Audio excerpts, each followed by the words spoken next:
দেশে বিদেশে রাজনীতিতে, নির্বাচনে, যুদ্ধে, বাণিজ্যে, সমাজে, সংস্কৃতিতে, খেলার মাঠে যেখানে যা খবর হচ্ছে সেই খবর অনেক সময় বলতে চায় খবরেরও বেশি কিছু। তেমন খবর নিয়ে আমাদের আজকের সংযোগ।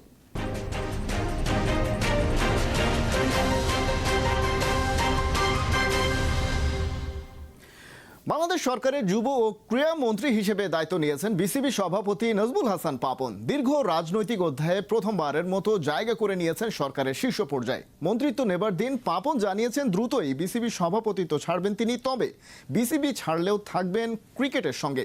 বিস্তারিত পার্থ বণিকের রিপোর্টে। নতুন জায়গায় নতুন বেশে বিসিবি সভাপতি, নতুন পরিচয়ে বঙ্গভবনে বাংলাদেশ সরকারের যুব ও ক্রীড়া মন্ত্রী হিসেবে দায়িত্ব নিলেন নাজমুল হাসান পাপন। 14 বছরের রাজনৈতিক ক্যারিয়ারে প্রথমবারের মতো জাতীয় সংসদে পাপন নেতৃত্ব দেবেন বাংলাদেশের ক্রীড়াঙ্গনকে। আগের চেয়ে কাজের পরিসর এখন আরো বড়। মা আইভি রহমান আর পিতা জিল্লুর রহমানের সুযোগ্য পুত্র পাপন জানেন কোনো কাজে সফল হবার জন্য দরকার হয় পরিকল্পনা, তাই ভেবে চিন্তে এগোতে চান সামনে। বাংলাদেশের ক্রীড়াঙ্গন নিয়ে হাজারো স্বপ্ন তার চোখে। সত্যি কথাটা হচ্ছে আসলে আমার এই ধরনের রোলের কোনো ধারণাই নেই। কাজটা কি আগে জানতে হবে যে কি কাজটা, তারপরে বুঝতে হবে কাজটা। একটু বোঝার আগে কমেন্ট করাটা কঠিন, কারণ আসলে আমি কখনোই থরো হোমওয়ার্ক ছাড়া আসলে কথা বলতে চাই না, উইদাউট প্রপার নলেজ। এখন চেষ্টা তো করবোই। আপা যখন মাননীয় প্রধানমন্ত্রী যখন দায়িত্ব দিয়েছেন, তবে চ্যালেঞ্জ নিতে পছন্দ করি আমি, যত কঠিনই হোক চ্যালেঞ্জ নিতে কোনো অসুবিধা নেই। 2012 থেকে বিসিবির সভাপতিত্ব করছেন, এবার হলেন যুব ও ক্রীড়া মন্ত্রী। তবে কি বিসিবির দায়িত্ব এখনই ছাড়ছেন পাপন? আইসিসির কতগুলো এখন নিয়ম কানুন আছে, ইচ্ছা করলেই ছেড়ে দেওয়া যায় না। কারণ আইসিসির যে কমিটিগুলোতে আমি আছি, আমি আমার চেয়ারম্যানও আছি, সো ওই দায়িত্বগুলা ওদের টার্ম শেষ হওয়ার আগে করা যায় না। তো আমার জানা মতে এই বছরের শেষে গিয়ে আপনার হচ্ছে একটা, আর আমাদের নর্মাল নিয়মটা হচ্ছে যে আমার এই টেনিউরটা শেষ করতে হবে, তাহলে আবার সামনের বছরে যেতে হয়। আমি চেষ্টা করবো যত তাড়াতাড়ি সম্ভব, যদি পারি তাহলে ছেড়ে দিতে। এখন হোক কিংবা পরে, বিসিবির সভাপতিত্ব ছাড়ার পর পাপনের সময় কাটবে কি করে? ক্রিকেট যার ধ্যান জ্ঞান, তিনি বিসিবি ছাড়লেও ক্রিকেটকেও কি বিদায় জানাবেন? ক্রিকেট বোর্ডের সভাপতির দায়িত্বটা ছাড়বো, ক্রিকেট কোনোদিন ভোলার জিনিস না, এটা তো ছাড়তে পারবোই না। মানে প্রেসিডেন্ট না থাকি বা ডাইরেক্টর না থাকলেও ক্রিকেট নিয়েই থাকবো, এটার থেকে বেরোনোর কোনো পথ নেই। 2025 সালের অক্টোবর পর্যন্ত মেয়াদ বিসিবির বর্তমান কমিটির। এরপর পাপন থাকবেন কি থাকবেন না সেটা পরের কথা। তবে এক যুগ ধরে বাংলাদেশ ক্রিকেটকে তিনি যা দিয়েছেন, যে পর্যায়ে উন্নীত করেছেন, তা স্মরণীয় হয়ে থাকবে সব সময়। পার্থ বণিক, 71। এক্ষেত্রে সংযোগে আমাদের সাথে আজকে পুরো আয়োজনে থাকবেন বাংলাদেশ ক্রিকেট দলের সাবেক অধিনায়ক বীর মুক্তিযোদ্ধা রকিবুল হাসান এবং নবনির্বাচিত সংসদ সদস্য ব্যারিস্টার সাইদুল হক সুমন এমপি। সাইদুল হক সুমন এবং রকিবুল হাসান দুজনকেই স্বাগত একাত্তর সংযোগে। রকিবুল হাসান, আপনার কাছে প্রথমে আসতে চাই। নাজমুল হাসান পাপন এই মুহূর্তে বাংলাদেশের ক্রীড়াঙ্গনের একেবারে বলতে গেলে টপ দুটো পদে রয়েছেন এবং তার নিজস্ব কিছু আরও ব্যস্ততা রয়েছে। প্রথমত তিনি একটি আসনের এমপি, দ্বিতীয়ত তিনি একটা গুরুত্বপূর্ণ দায়িত্বে রয়েছেন বেক্সিমকোর, এবং এরকম আরও নানান দায়িত্বের ফাঁকে ক্রীড়ামন্ত্রীর মতন একটা গুরুত্বপূর্ণ দায়িত্ব সামাল দেওয়াটা এই মুহূর্তে নাজমুল হাসান পাপনের জন্য কতটা চ্যালেঞ্জিং? রকিবুল হাসান। ধন্যবাদ আপনাকে। প্রথমেই আমার সামনে বসা ব্যারিস্টার সুমন ভাইকে কংগ্রেচুলেট করি আমি, যে এত বিশাল একটা মানে জনগণের যে ভালোবাসা একটা মানুষকে কোথায় নিয়ে যেতে পারে, মানুষকে ভালোবাসলে তার জ্বলন্ত প্রমাণ। এবং তিনি একটা স্বাক্ষর মানে রাখলেন যে অন্যদের জন্য it's a message that you go to the people will love you and take you to the heights. সেটা ধন্যবাদ, কংগ্রেচুলেশন সুমন ভাই আপনাকে প্রথমে। তো যেটা পাপন ভাই যেটা বলেছেন, দেখেন একটা ইংরেজিতে একটা কথা আছে, a busy man is an organised man. যে যত ব্যস্ত লোক থাকে সে তত গোছালো থাকে। পাপন ভাই একটা বিগ কর্পোরেট হাউসের একজন ম্যানেজিং ডাইরেক্টর, এক্সপেক্টেড এটা ধারণাই করা যায় যে উনি খুব গোছালো থাকবেন। কাজে একটা দুটা তিনটা যেটাই হোক, উনি আবার ওষুধ যে যে অ্যাসোসিয়েশন যে আমাদের মেডিসিনের যে বাংলাদেশের, সেটারও কিন্তু সভাপতি, যেহেতু বেক্সিমকোর উনি এমডি। তো এখন এইখানে কি দাঁড়াচ্ছে, যেটা নাকি যে উনি এখন মন্ত্রী হয়ে গেছেন, ক্রীড়ামন্ত্রী, যুব ক্রীড়ামন্ত্রী, তাকেও ধন্যবাদ ইন অ্যাবসেন্সিয়া, এবং একই সঙ্গে ক্রিকেট বোর্ডের, এবং ক্রিকেট বোর্ডের কনস্টিটিউশন অনুযায়ী কিন্তু উনি উনি যদি রিজাইন করেন, তাহলে যারা 25 জনের মধ্যে 24 জন থাকবেন, তারা আবার নির্ধারণ করবে ভোটে তাদের মধ্যে যে কে প্রেসিডেন্ট বা সভাপতি হবে। আগে প্রথমে কাউন্সিলর হইতে হয়, তারপরে ক্রিকেট বোর্ডের নিয়ম হলো, তারপরে নির্বাচন করতে হয়, নির্বাচনের পরে আপনি যদি বোর্ডে আসেন, তখন ওই বোর্ড ইলেকশন কমিশন আসে, ওদের নমিনেশন গুলো অফার করেন যে কে প্রেসিডেন্ট হতে চান আপনার মধ্যে নমিনেশন। যদি একজন হয় তাহলে তো হয়ে গেল, আর নাহলে ভোটাভুটি হয়। তো এই ক্ষেত্রে যে অক্টোবর নেক্সট 2025-এ যে আবার নির্বাচন, তো সেই পর্যন্ত 1.5 বছরের মতন আছে। তো পাওয়ার ভাইয়ের কথা ইজ ভেরি ক্লিয়ার, উনি আবার বিসিবির সভাপতি শুধু না, যে কোনো দেশের যারা প্রেসিডেন্ট থাকেন ক্রিকেট বোর্ডে, তারা বিভিন্ন standing committee, ICC, international cricket কাউন্সিলের, সেখানে কেউ চেয়ারম্যান থাকে, কেউ মেম্বার থাকে, এই থাকে, কিছু কাজকর্ম থাকে। তো সেই কথাটাই উল্লেখ করেছেন পাপন ভাই। তো আমি যে কথাটা প্রথমে বলেছিলাম, যেহেতু busy man is an organise man, গোছালো, হয়তো তিনি এটা ম্যানেজ করতে পারবেন। আর ক্রিকেট বোর্ডে এখন তাকে সবচেয়ে বড় চ্যালেঞ্জ এটা তার জন্য হবে যে ক্রিকেট এখন তার ওয়ান অফ দ্য প্রায়োরিটিস, একটা প্রায়োরিটি। বাংলাদেশের সবচেয়ে পপুলার গেম সারা পৃথিবী ইজ ফুটবল। এই ফুটবলের দৈন্যদশা আমরা দেখতে পাচ্ছি। আমাদের যে ফুটবল দেখেছি 10 বছর আগেও, 15 বছর আগেও, কোথায় সেই ফুটবল?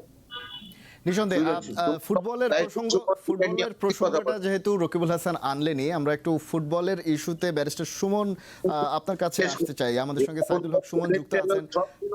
নিয়ে তাকে থাকতে হবে আর কি, জি, প্রায়োরিটি সেট করে কোথায় কতটুকু ইনপুট দিবেন, this would be his big challenge.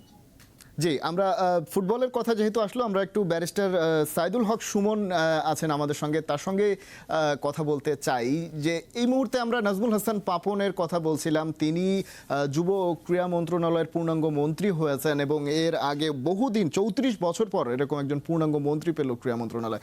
So এই জায়গা থেকে আমরা নিশ্চয়ই একটা বাড়তি প্রত্যাশা পেতে পারি।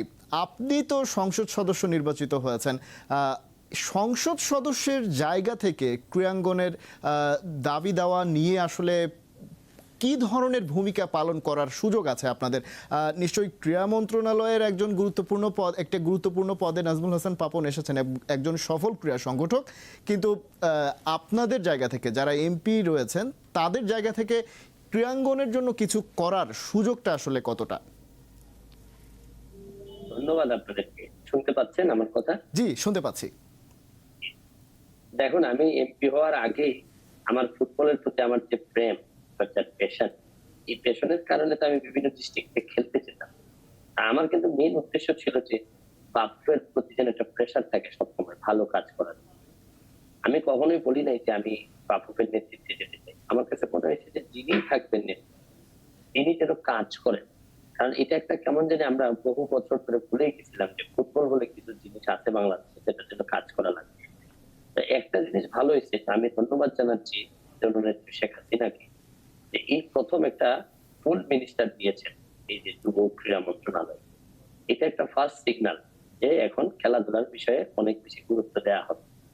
আর আমার ভালো লাগতেছে যে আপন ভাইকে দিয়েছেন, এটা এখন আগে উনি ক্রিকেটকে নিয়ে যেভাবে পড়ে থাকতেন, কারণ আমার বিশ্বাস অন্যান্য যেগুলো বিশেষ করে ফুটবলেও ওনার দেখানো, কিছুদিন আগে মেয়েরা যাইতে পারে না আমাদের বিদেশে টাকার অভাব, ওই সময় কিন্তু পাপন ভাইও কিন্তু রিয়েক্ট করেছেন।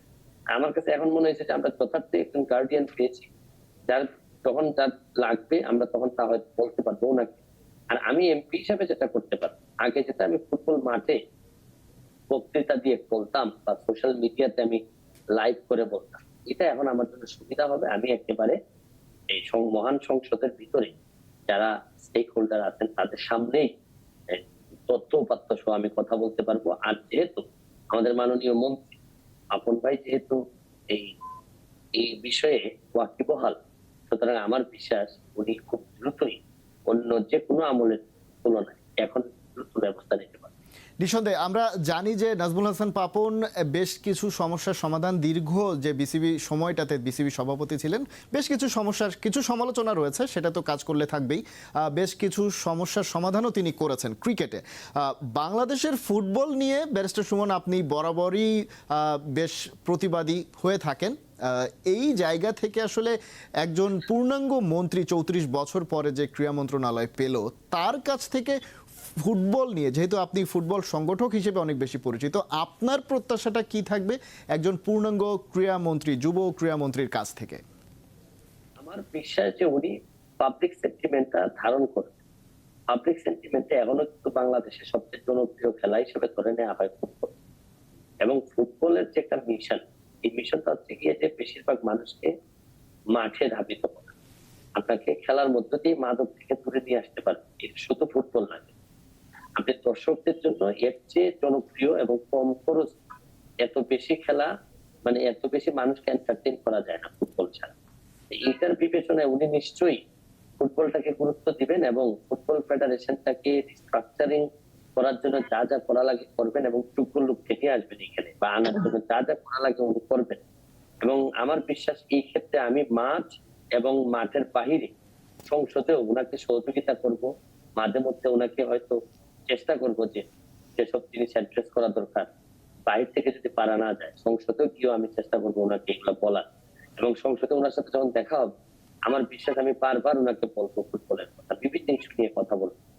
আশা করি আমি যেহেতু সংসদে আছি, আমার মনে হয় আমি অনেক বেশি ফুটবলের জন্য কাজ করতে পারি। নট নেসেসারিলি আমার এখানে ফুটবলের কিছু হওয়া লাগে, এমপি হিসাবে আমি অনেক বেশি, যেহেতু আমাকে সংসদের ভিতরে যেহেতু মহান রাব্বুল আলামিনের কৃপায় যেহেতু আমি সংসদের ভিতর চাইতে পারতেছি, এখন আর বাইরে না বললেও আমি ভিতরে একজন ফুটবলার হিসাবে আমি এই কাজটুকু করতে পারি।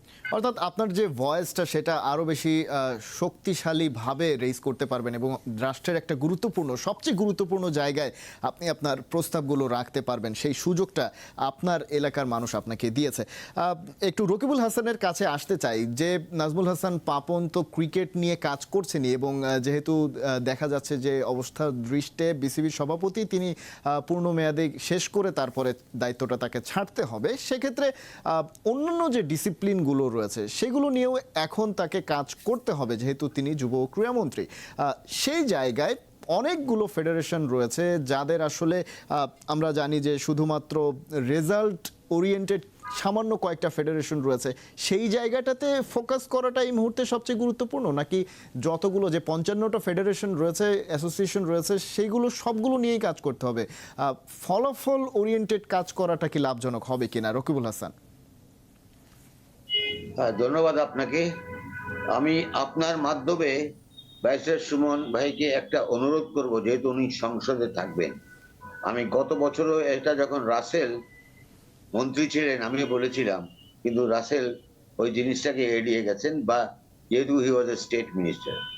আজকে যদি আপনার ক্রীড়াঙ্গন কিন্তু সারা পৃথিবীতে প্রত্যেকটা দেশের একটা আইডেন্টিটি হয়ে গেছে। It is the people's absolute focus ওখানে থাকে। রাজনৈতিক মিটিং, খেলাধুলা, রাজনৈতিক মিটিং যখন বড় দল করে সেটা ঠিক আছে, বাট একটা ইস্যুকে নিয়ে। বাট ফুটবল বা ক্রিকেট এগুলি যখন ক্রিকেট তখন ন্যাশনাল আইডেন্টিটি, জাতীয় সত্তা। কেন একটা কথা আছে, আগে দর্শনদারি তারপরে গুণ বিচারী। কাজে আগে তাকে দেখতে হবে যে এই খেলাগুলি তারা কি করতেছে, তারপরে তার গুণ বিচার করে তারা আগাবে।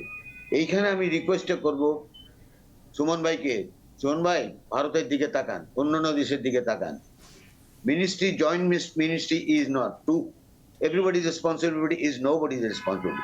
Specifically আমি মনে করি, আমি এখন ফিল করি sports ministry should be a separate ministry. Sports যুবকে আলাদা করে নেওয়া উচিত। দুটো যদি হয়ে যায় তাহলে দেখবেন ওইখানে যে দুজন মন্ত্রী বা যেই দায়িত্ব থাকবেন তার অনেক বেশি ফোকাস থাকবে, কারণ ক্রীড়াঙ্গন অনেক উপরে চলে আসছে। আজকে বাংলাদেশের ক্রিকেট বোর্ডের দিকে লোক যান তাকিয়ে থাকে, দেন দ্য ক্যাবিনেট মিটিং। একটা ক্যাবিনেট মিটিং এ অনেকে যেতে চায় না, ক্যাবিনেট মেম্বারশিপ বা ক্রিকেট বোর্ডের ডাইরেক্টর থেকে। ওয়াই? বিকজ এখানে আনন্দ, এখানে ফোকাস, এখানে পরিচিতি এবং কাজ করারই এগুলো আছে। তো আমি মনে করি যুবকে আলাদা করা উচিত। এবং বাজেটের সময় আমরা দেখেছি যখন মন্ত্রণালয়ের ফাইন্যান্স মিনিস্ট্রি থেকে বাজেট করা হয়, 100 টাকার বাজেট হলে যুবটা বড়, ওখানে 60 টাকা চলে যায়, 60 রুপিস টাকা ওখানে যুবতে দিয়ে দেওয়া হয়। কি কাজ হয় আমি জানি না, কিন্তু 40 টাকা আপনার থাকে স্পোর্টসের জন্য। কি হবে এখানে? মাননীয় প্রধানমন্ত্রীর মতন প্রধানমন্ত্রী পেয়েছে বিদায় আজকে যখনই কোনো থোক বরাদ্দ লাগে আউট অফ দি বাজেট, তখন উনি কিন্তু এগিয়ে আসেন। 20 কোটি টাকা দিয়েছেন উনি এই ফুটবল ফেডারেশনকে, যখন তারা চেয়েছিল, সালাউদ্দিন সাহেব চেয়েছিলেন। তো তেমনি আমি মনে করি যে এটা একটা।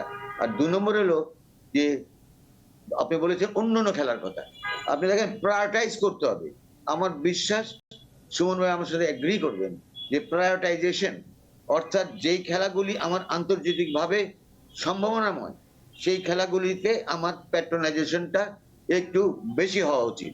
আর্চারি বলেন, শুটিং বলেন, দাবা, ইন্ডোরের মধ্যে দাবা বলেন, ক্রিকেট, ফুটবল আমরা ওয়ার্ল্ড কাপ আমরা হয়তো খেলবো না, একদিন হয়তো খেলবো যদি আল্লাহ রহম করে, বাট এশিয়ান মধ্যে তো আমরা লড়াই করতে পারি, স্যাফে তো আমরা একটা নাম্বার 1 টিম হতে পারি। নিঃসন্দেহে এইখানে লড়াইটা করার জন্য মাঠে নামতে হবে। এই বিষয়ে আরো আলোচনা করতে চাই আমরা রকিবুল হাসান, তবে একটা বিরতির সময় হয়ে গেছে। আমাদের সঙ্গে আছেন ব্যারিস্টার সাইদুল হক সুমন এবং বীর মুক্তিযোদ্ধা রকিবুল হাসান।